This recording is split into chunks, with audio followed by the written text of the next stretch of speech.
비가 내릴 것처럼 보랏빛 먹구름이 낮게 내려앉은 화요일 오후였습니다. 서랍 깊숙한 곳에서 빛바랜 약봉지 하나를 찾아내다가 툭 하고 바닥으로 떨어진 작은 사진첩 하나를 발견했습니다. 먼지를 툭툭 털어내고 펼친 그곳에는 거친 시골 마당을 배경으로 똑같은 색깔의 내복을 입고 어깨동무를 한 채 앞니가 빠진 채 환하게 웃고 있는 아이들이 있었습니다. 바로 저와 제 형제들이었습니다. 그 사진을 멍하니 바라보는데 가슴 가장 깊은 곳에서부터 서늘한 바람이 훅 하고 불어오더군요. 명절날 밤 오랜만에 모인 형제의 낯선 뒷모습을 보면서 문득 숨이 턱 막히는 서글픔을 느껴보신 적이 있으신가요? 분명 내 살을 떼어주어도 아깝지 않던 피부치였고 한 이불을 덮고 뒹굴며 자란 형제였는데 어느 순간부터 명절이 지나고 돌아오는 길에는 세상 그 누구보다 서운하고 남처럼 느껴지는 그 기묘한 거리감 말입니다. 사실 저도 오랫동안 그랬어요. 아무에게도 말하지 못하고 내가 속이 좁아서 그런가, 내가 못나서 형제를 질투하는 건가라며 스스로를 책망하며 밤잠을 설친 날이 셀 수도 없었습니다.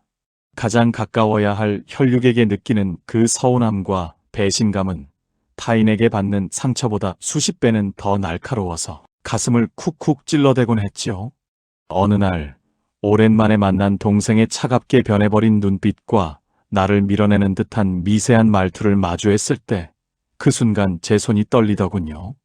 들고 있던 찻잔이 덜덜 떨려 차를 바닥에 쏟을 뻔했습니다. 내가 알던 그 순수했던 아이는 어디로 가고 내 앞에 앉아있는 이 낯선 이방인은 누구일까?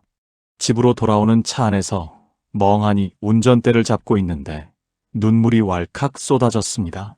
그러다 우연히 유배지 강진의 쓸쓸한 초당에서 홀로 고독과 싸우며 인간의 본질을 고찰했던 다산 정약용 선생의 기록을 마주하게 되었습니다. 귀양살이라는 혹독한 겨울 속에서 정약용 선생이 자식들과 형제들에게 보낸 서신들을 한 장 한 장 넘기는데 정말이지 제 얘기가 아니라고 할 수가 없었어요. 가문이 몰락하고 세상 모두가 등을 돌렸을 때 심지어 피를 나눈 형제들조차 각자의 생존을 위해 멀어져 가야 했던 그 처절한 고독 속에서 정약용 선생은 인간관계의 가장 아프고도 투명한 진실을 보았던 것입니다. 우리는 흔히 형제를 한 뿌리에서 태어난 영원한 동반자라고 착각합니다. 하지만 정약용 선생의 사상을 깊이 들여다보며 깨달은 것은 형제란 한 뿌리에서 자라났지만 결국 서로 다른 산자락으로 옮겨져 저마다의 계절을 만난 나무라는 사실이었습니다. 어릴 때는 좁은 흙 속에서 같은 양분을 먹고 자랐지만 나이가 든다는 것은 각자 다른 땅에 뿌리를 내리고 저마다의 거센 바람을 맞으며 서로 다른 겨울을 버텨내야 한다는 뜻이기도 합니다. 서로의 계절이 달라졌는데 여전히 어릴 때의 그 따뜻한 봄날 같기만을 바랄 때 우리의 마음에는 피가 흐르는 상처가 생겨납니다. 지금 형제 때문에 가슴앓이를 하고 계신가요? 억지로 그들을 이해하려고 혹은 예전으로 돌리려고 애쓰며 스스로를 갉아먹지 마세요. 왜 나이가 들수록 형제가 세상 가장 먼 남보다 못한 존재가 되어가는지 그 불편하지만 반드시 마주해야 할 이야기를 시작해보려 합니다. 어느덧 사방에 어둠이 짙게 깔린 저녁, 경기도 평택의 한 한적한 외곽에 위치한 한정식집이었습니다. 은은한 조명 아래 정갈한 음식들이 차려져 있었지만 자리에 앉아있는 영숙 씨의 손은 숟가락을 들지 못한 채 부르르 떨리고 있었습니다. 그날은 영숙 씨가 큰 수술을 받고 퇴원하여 겨우 한 달 만에 동생들을 불러 모은 자리였습니다. 영숙 씨는 사남매 중 맞이였습니다. 부모님이 일찍 여의고 시골에서 올라와 공장을 다니며 동생들의 대학 등록금을 대고 대소사가 있을 때마다 쌈짓돈을 털어 뒷바라지를 해왔던 고단한 세월이었습니다. 누님 덕분에 내가 살았다. 언니 고마워라며 매달리던 동생들이었기에 영숙 씨는 그것이 당연한 업보이자 사랑이라 믿었습니다. 하지만 정작 자신이 암이라는 청천벽력 같은 진단을 받고 병원 침대에 외롭게 누워있을 때 동생들이 보낸 것은 그저 무덤덤한 문자 한 통이 전부였습니다. 수술 잘 받으세요. 다들 바쁘다는 핑계로 병문안 한 번 오지 않은 동생들이 오늘 누나가 밥을 산다는 말에 겨우 모여 앉아 정작하는 소리는 각자의 자식 자랑과 돈 이야기뿐이었습니다. 영숙 씨가 아팠던 상처에 대해 묻는 이는 아무도 없었습니다. 동생들이 웃으며 고기를 구워 먹는 모습을 보며 영숙 씨는 순간 숨이 막혔습니다. 영숙 씨의 눈가가 미세하게 붉어지더니 오른쪽 눈꼬리가 아래로 살짝 처지며 가늘게 떨렸습니다. 0.5초간 스쳐 지나간 그 표정은 서운함을 넘어선 깊은 환멸이자 거대한 분노였습니다. 입술을 질끈 깨물며 시선을 아래로 떨구는 영숙 씨의 머릿속에는 내가 어떻게 키웠는데, 내가 어떻게 저것들을 뒷바라지했는데라는 억울함이 파도처럼 밀려왔습니다. 인간은 타인에게 베푼 만큼 자신에게도 돌아올 것이라는 무의식적인 기대를 품게 됩니다. 특히 가족이라는 울타리 안에서는 그 기대치가 통제할 수 없을 정도로 비대해지죠. 내가 청춘을 바쳐 형제에게 희생했으니 내가 위기에 처했을 때 당연히 그들도 나만 한 희생을 보여줄 것이라는 믿음입니다. 하지만 냉혹하게도 인간의 기억은 이기적입니다. 받는 사람은 준 사람만큼 그 무게를 기억하지 못합니다. 결국 내가 준 만큼 바라던 마음이 거대한 칼날이 되어 내 가슴으로 되돌아오는 배신감을 낳는 것입니다. 이 아픈 현실에 대해 다산 정약용 선생은 일찍이 오래된 지혜의 기록에서 인간관계의 본질을 꿰뚫는 준엄한 통찰을 남겼습니다. 정약용 선생은 제자들과 자식들에게 보낸 서신에서 다음과 같이 강조했습니다. 선을 베풀되 그것이 부메랑처럼 대가로 돌아오기를 바라는 순간 내 마음속에는 지옥의 불길이 타오를 것이다. 은혜를 베풀었다면 그 순간 그것으로 끝내라. 만약 상대가 알아주기를 바라고 훗날 내 외로움을 채워줄 대가로 형제에게 베푼 것이라면 그것은 사랑이 아니라 거래다. 정약용 선생은 유배지에서 자신의 가문이 무참히 짓밟히는 과정을 보며 깨달았습니다.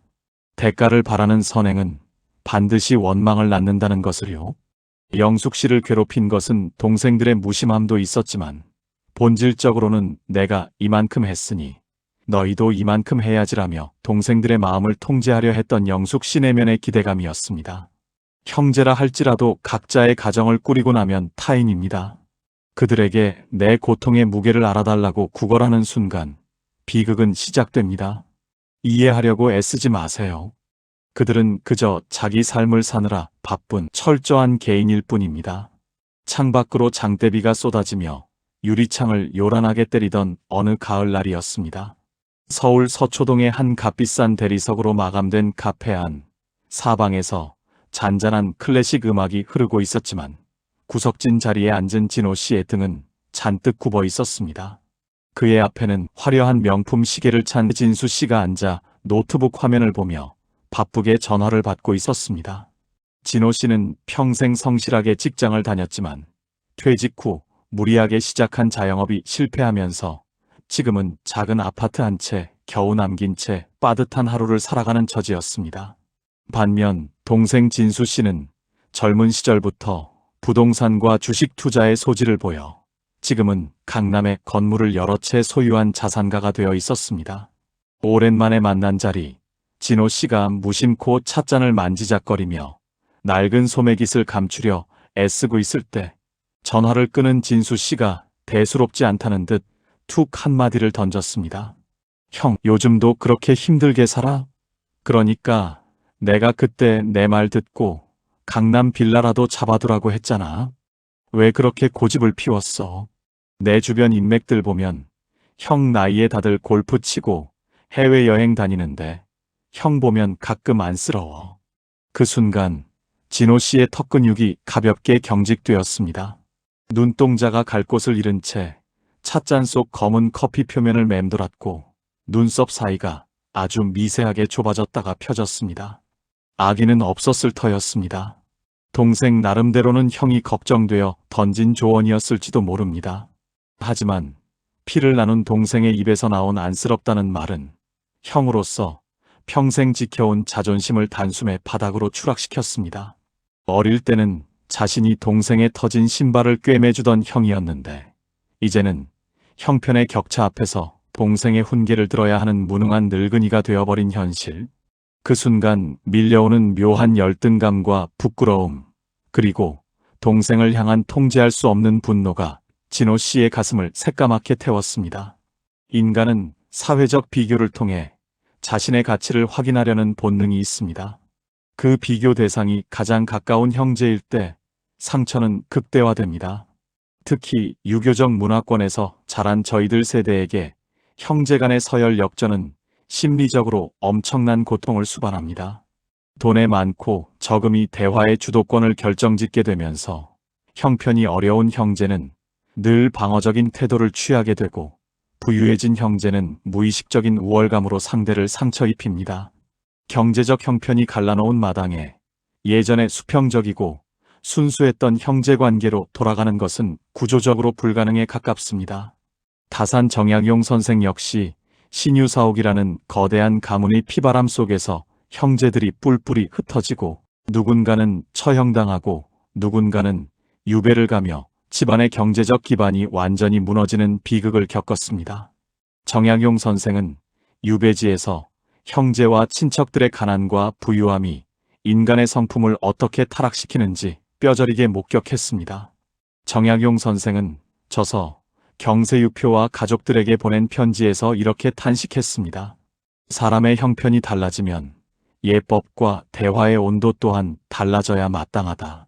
부유한 자는 가난한 형제 앞에서 자신의 부를 감추어 부끄럽게 만들지 말아야 하고, 가난한 자는 부유한 형제 앞에서 굴욕을 느끼지 않도록 스스로의 마음을 단단히 묶어야 한다. 형편의 격차가 생겼음에도 어릴 때의 무례함을 그대로 유지한다면 그 관계는 반드시 원수가 되어 끝날 것이다. 정약용 선생의 말처럼 돈과 형편이 달라진 형제 관계에서 예전의 친밀함을 기대하는 것 자체가 어리석은 일입니다. 형편이 달라지면 대화의 주제도, 삶을 바라보는 가치관도 완전히 달라집니다. 진수 씨는 이미 형과 다른 세상, 다른 계절을 살고 있었던 것입니다. 진호 씨가 상처받은 이유는 동생의 무례함 때문이 아니라, 동생 앞에서는 가난한 모습을 보이고 싶지 않다는 마지막 자존심과 동생은 여전히 내 아래여야 한다는 과거의 서열 의식을 내려놓지 못했기 때문입니다. 이해하려고 애쓰지 마세요. 돈이 지배하는 이 냉혹한 현실 세상에서 형편이 갈라놓은 마음의 거리를 억지로 좁히려는 노력은 오히려 더 큰 비참함만을 가져다 줄 뿐입니다.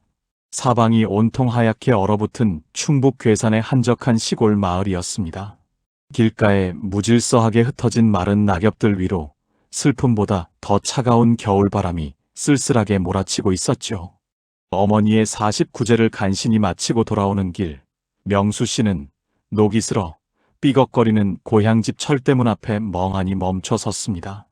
불과 몇 달 전까지만 해도 이 마당은 명절이면 자식들의 차량과 손주들의 웃음소리로 발 디딜 틈이 없던 곳이었습니다. 쾌쾌한 냄새가 나던 메주가 매달려 있고, 아궁이에서는 따뜻한 연기가 피어오르던, 허리가 굽은 어머니가 늘 버선발로 뛰어나오시던 눈물겨운 지붕 밑이었지요.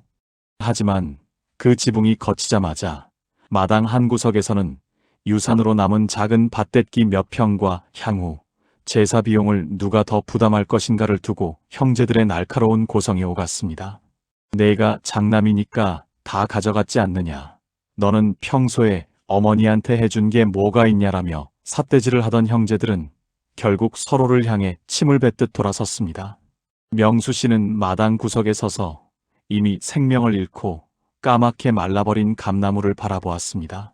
그의 눈동자는 초점을 잃은 채 흐려졌고, 아래 입술이 아주 미세하게 안으로 말려 들어가며 파르르 떨렸습니다.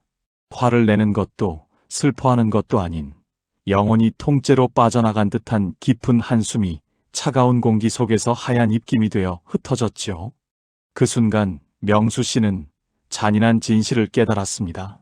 평생 나를 묶어주었던 형제라는 단단한 끈이 사실은 내가 아니라 오직 부모라는 거대한 지붕 때문에 간신히 붙어있던 가느다란 실에 불과했다는 것을요. 지붕이 날아가자마자 남겨진 이들은 비바람을 피해 뿔뿔이 흩어지는 이방인이 될 수밖에 없었습니다. 한 가정에서 부모라는 존재는 단순히 밥을 해주고 돈을 대주는 이가 아닙니다.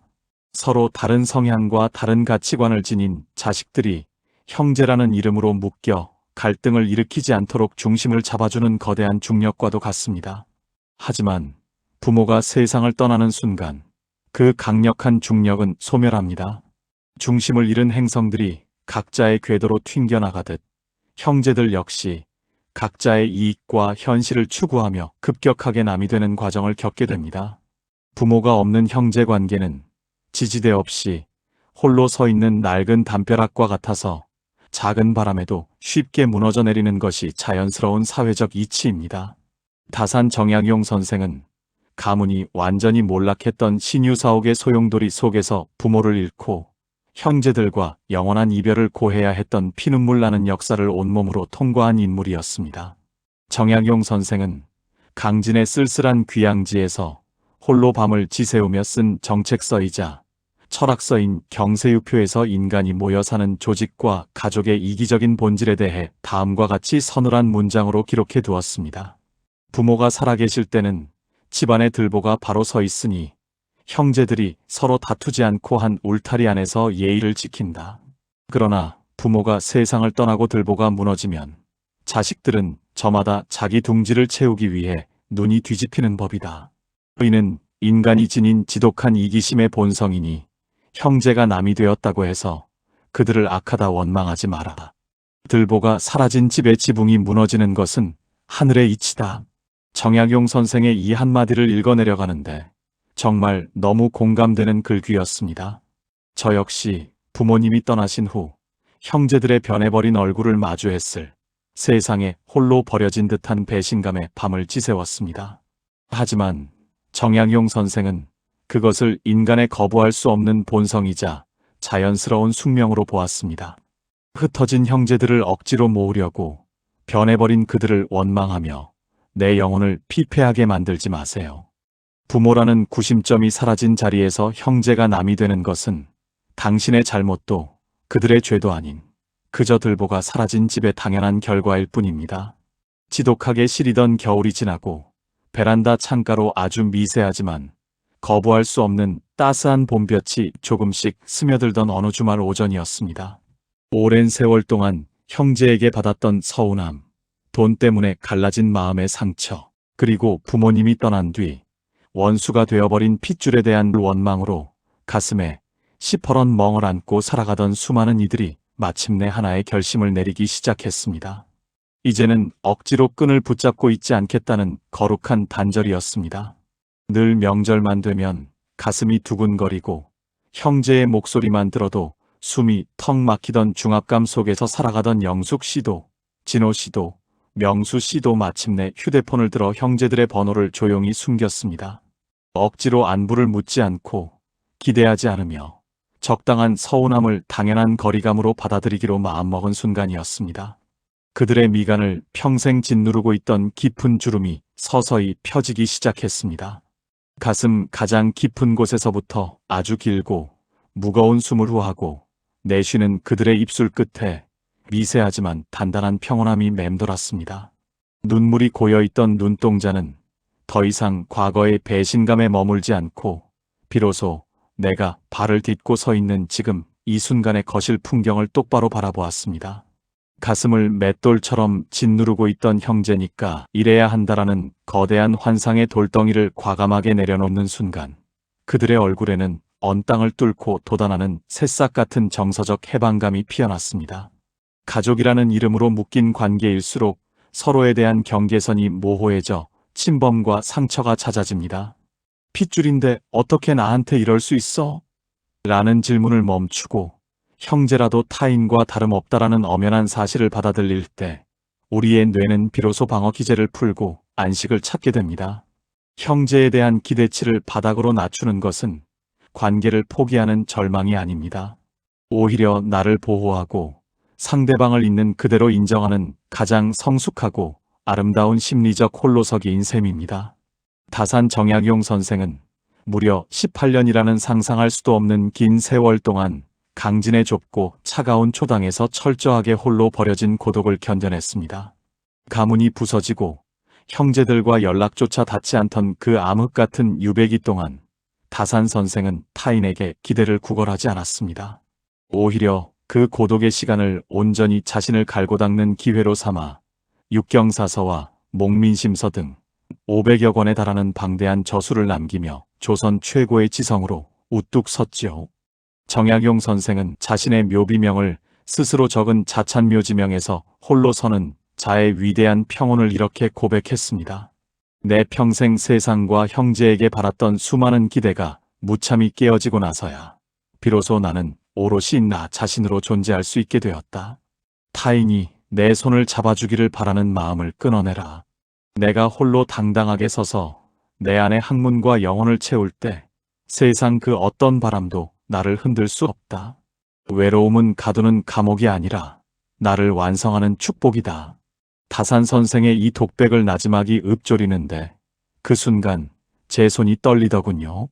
평생 형제의 눈치를 보며 그들의 인정과 사랑을 갈구하느라 내 삶을 돌보지 못했던 제 지난날의 과오가 떠올라 가슴이 먹먹했습니다. 하지만 정약용 선생의 삶이 증명하듯 정서적 해방은 형제의 변화가 아닌 나의 초연한 홀로서기에서 시작됩니다. 형제를 이해하려고 애쓰는 착한 사람 콤플렉스를 이제는 과감히 쓰레기통에 던져버리세요. 그 기대를 끊어내고 온전히 나만의 삶의 계절을 가꾸어 나갈 때 우리는 비로소 그 누구도 침범할 수 없는 진정한 마음의 자유를 거머쥐게 될 것입니다. 우리가 나이가 들수록 형제 때문에 이토록 처절하게 가슴을 앓는 진짜 이유는 무엇일까요? 단순히 그들이 무심해서도 돈이 개입해서도 아닙니다. 본질은 우리가 피를 나눴다는 이유만으로 내 안의 경계선을 스스로 무너뜨리고 나라는 존재의 권리를 지워왔기 때문입니다. 타인에게는 그건 좀 곤란합니다라고 단호하게 그을 수 있었던 선을 형제라는 이름 앞에서는 핏줄인데 내가 참아야지, 가족인데 어떻게 모른 척해라며 내 살을 베어내듯 내어주었던 것이죠. 그렇게 내어준 자리에 돌아온 것이 무시와 방관일 때 우리는 타인에게 받는 상처보다 수백 배는 더 깊은 혼란에 빠지게 됩니다. 내가 지켜온 가족의 가치가 통째로 부정당하는 기분이 들기 때문입니다. 나주 정씨 가문이 천주교 사건인 신유사옥에 휘말렸을 때 정약용 선생의 둘째 형 정약전과 셋째 형 정약종, 그리고 정약용 선생의 운명은 완전히 갈라졌습니다. 정약종은 끝까지 신앙을 지키다 참수를 당했고 정약전은 흑산도로, 정약용 선생은 강진으로 유배를 떠났지요. 각자의 신념과 형편에 따라 가문 전체가 도륙당하는 그 생지옥 속에서 정약용 선생은 형제라는 핏줄의 굴레가 때로는 인간을 얼마나 깊은 나락으로 끌고 내려가는지 뼈저리게 목격했습니다.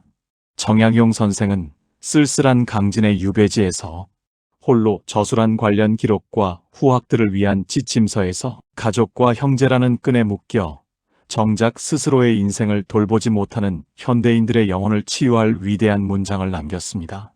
정약용 선생은 다음과 같이 적었습니다. 인간이 세상에 태어나 가장 먼저 맺는 혈육의 인연은 하늘이 정한 것이다. 그러나 나이가 들어 각자 가정을 이루고 저마다의 삶을 살아갈 때는 형제라 할지라도 엄연한 개인으로 바라보아야 마땅하다. 피를 나눴다는 구실로 상대의 인생에 무례하게 개입하거나 반대로 내 인생의 주권을 형제에게 내어주는 것은 스스로 눈을 감고 가시밭길을 걷는 것과 같다. 핏줄의 정에 얽매여 나를 잃어버리는 순간 그것은 효도 아니요 죄도 아니며 오직 영혼의 노예가 되는 길일 뿐이다. 정약용 선생의 실리적이고 명확한 사상은 제 머리를 치듯 일깨워 주었습니다. 형제에게 내 영혼의 열쇠를 쥐어주지 마세요. 피를 나눴다는 사실이 나의 희생을 당연하게 요구할 권리가 될 수는 없습니다. 그들을 한 인간으로 담담하게 바라보는 것, 그것이 형제라는 거대한 사슬에서 내 삶을 구원하는 첫걸음입니다. 처음 대화를 시작할 때 저는 형제란 한 뿌리에서 자라났지만 결국 서로 다른 산자락으로 옮겨져 저마다의 계절을 만난 나무라고 말씀드렸습니다. 어릴 때는 좁은 마당의 흙 속에서 엉켜 자랐기에 영원히 하나일 줄 알았지만 세월이라는 거센 바람은 우리를 저마다 다른 기후와 다른 토양으로 데려다 놓았습니다. 누구는 이미 혹독한 한겨울을 지나며 단단하게 얼어붙은 나무가 되었고, 누구는 화려한 여름날의 햇살 아래 풍요를 누리는 나무가 되었습니다. 서로의 계절이 눈이 부시게 달라졌는데, 여전히 어릴 때 같은 온도의 봄날만을 요구하는 것은 서로에게 서로의 계절을 부정하라는 폭력과도 같습니다. 이제는 그 무거운 미련과 기대를 과감하게 꺾어 마음의 대지에 깊이 묻어두십시오. 그 슬픈 미련이 썩어 거름이 된 자리에 우리는 오늘 비로소 정서적 해방과 단단한 홀로서기라는 눈물겨운 감정의 씨앗을 심었습니다. 저도 오랫동안 형제라는 먼 길을 돌아와 이 자리에 섰습니다.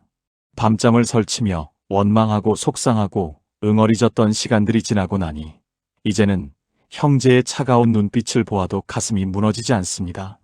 그저 저 사람은 지금 나름의 겨울을 버티느라 저토록 사나워졌구나 하며 담담하게 바라볼 수 있는 마음의 근육이 생겼죠.